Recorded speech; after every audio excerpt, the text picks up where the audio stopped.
Dan Lennington is standing by from the Wisconsin Institute for Law and Liberty. Dan, I almost couldn't believe this story, but then again, it's 2024. And so I do believe this story.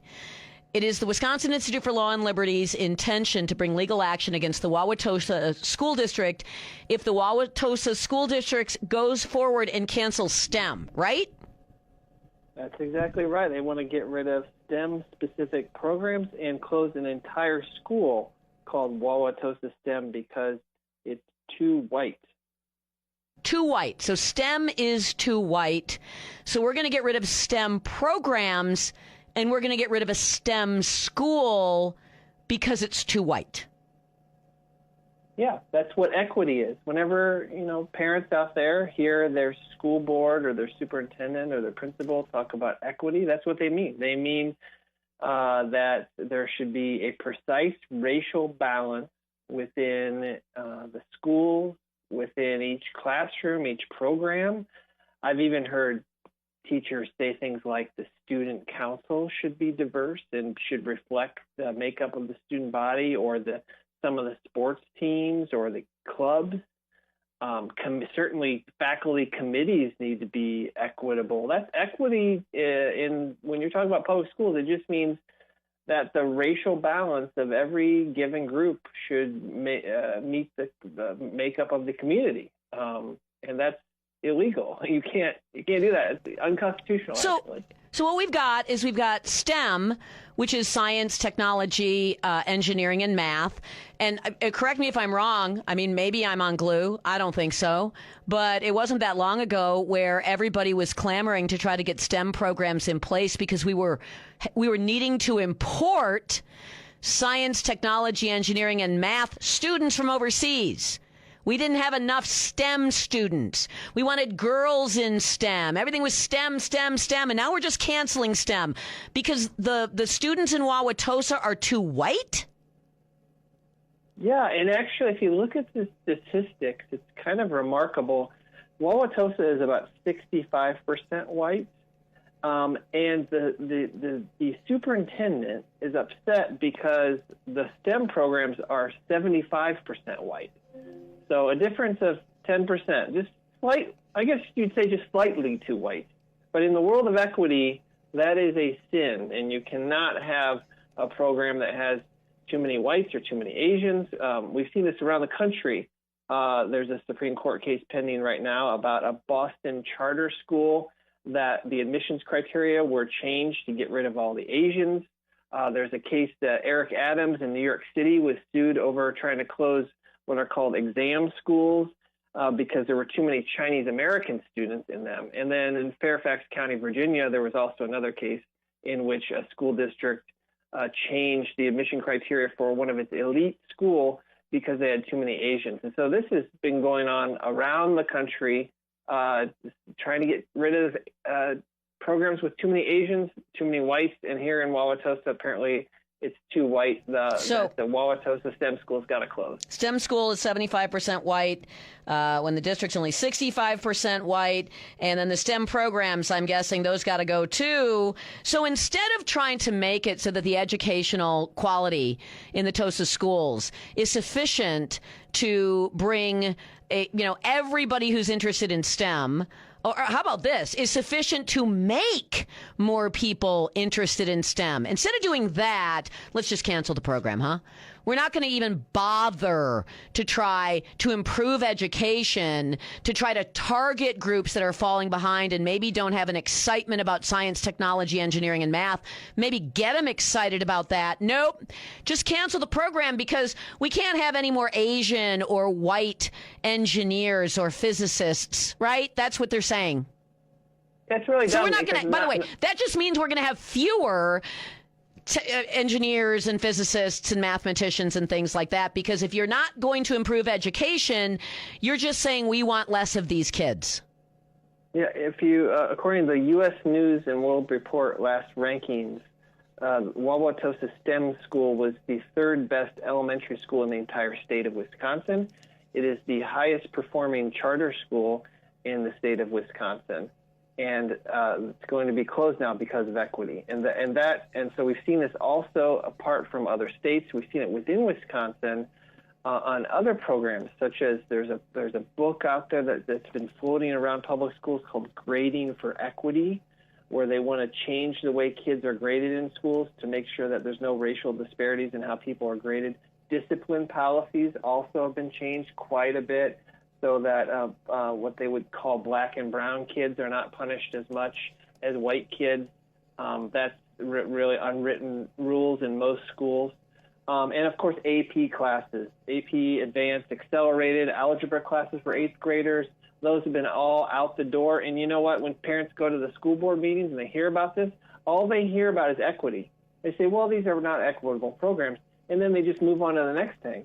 And parents are left thinking, what does this mean? And, well, equity just means racism. This is racism. Equity means racism. Understand that. Equity means racism. It means in fact, here's what it specifically means. Disadvantaging white kids or straight men or whatever the oppressor group is, you have to disadvantage them. You're not actually advantaging anybody who's counted as oppressed, because taking away STEM opportunities doesn't create advantages for black and brown kids who aren't in STEM classes, does it?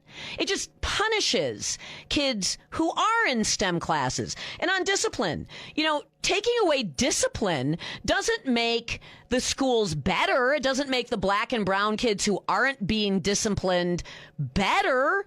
It doesn't keep them in school. It doesn't reduce truancy. It doesn't improve achievement, does it? We have all kinds of data that says that. So we're just going to do this anyway. We're going to create chaos in the classroom to punish the other students in the classroom who we have decided are oppressors. What the ever-loving blank, though? This is so obviously unconstitutional. Why do you have to keep suing district to district? Yeah, and if you really want to be depressed, in our letter, we have a bunch of links to stories from WTMJ Milwaukee, which WTMJ is a television statement. They've done a very good job at covering this and going out there with their cameras. They've got photographs of these young kids that their school is getting shut down. And some of these kids, little boys and little girls, are standing up at school board meetings begging the school board, do not close our school. Here's one of the headlines. Please don't cut our program. Community begs Wauwatosa School Board not to remove programs in schools. This is not just about racial groups and groups that are at war with one another, like the liberals and the progressives want. This is about individual girls and boys, no matter what their skin color are, who have moms and dads, and they just want to grow up and have good jobs and families and the American dream. But no, they're going to be caught in the middle of some sort of race war, so that these progressive school board members, most of them have like PhDs behind their name, get to be satisfied that they have done their part to rectify, basically put the 1619 project into place in their district, so that we can make up for all the bad things that happened in the past by taking away things that disproportionately might benefit people who happen to be white. We're gonna take care of all of the bad history, all of the sins of the past by punishing white kids now, and punishing black kids too, black and brown kids, the 25% who are non-white in the STEM school or in the STEM programs, because you don't want to have them achieve either. Has anybody asked them why those 25% of kids have to be punished for their virtue signaling? Yeah, well, and I'll tell you who might be ended up punished at the end of this is Wauwatosa School District itself. The Wauwatosa School District receives about $3 million a year from the federal government. The federal government has a rule called Title VI, which says if you discriminate based on race, we will take our money away from you. And if perhaps we might have a new administration, say January 20th, they're going to get a letter from Will, and they're going to say, hey, you should go into this Wauwatosa School District. You should send your investigators in there because there's a lot of race discrimination going on. And if they don't fix it, you should take that federal money away from them. From your mouth to God's ear, I hope that happens. In the meantime, Will is fighting because it's flagrantly unconstitutional. It's flagrantly illegal. And it doesn't matter. I'm going to ask this question. I always ask this question. I know maybe someday we're going to have a good answer. And Dan, I can't answer the question either. Why is it that case after case You're successful. The Supreme Court has ruled over and over again.